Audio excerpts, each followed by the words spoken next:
அமெரிக்க அதிபர் தேர்தலில் வெற்றி பெற்ற டொனால்ட் ட்ரம்ப் 47வது அதிபராக பதவியேற்றுக் கொண்டார். இந்தியா சார்பில் வெளியுறவுத்துறை அமைச்சர் ஜெய்சங்கர் கலந்து கொண்டார். அதேபோல் ரிலையன்ஸ் நிறுவன தலைவர் முகேஷ் அம்பானியும் நீட்டா அம்பானியும் கலந்து கொண்டது கவனம் பெற்றது. ட்ரம்ப் பதவிக்கு வந்தவுடனேயே முந்தைய ஆட்சியில் ஜோ பைடன் கொண்டு வந்த 78 கொள்கைகளை திரும்பப் பெறுவதாக உத்தரவு போட்டார்.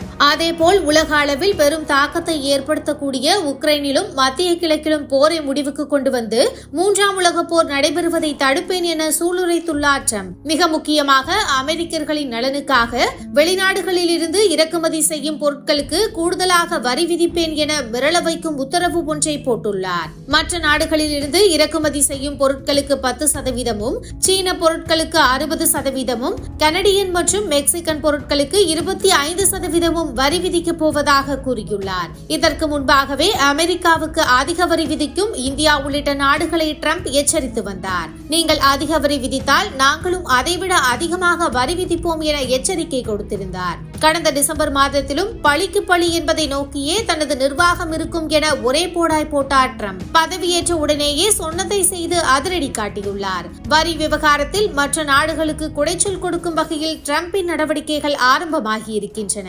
அதேபோல் இனி அமெரிக்காவில் ஆண் பெண் என இரு பாலினங்கள் மட்டுமே அங்கீகரிக்கப்படும் என சொல்லியுள்ளது விவாதமாக மாறியுள்ளது.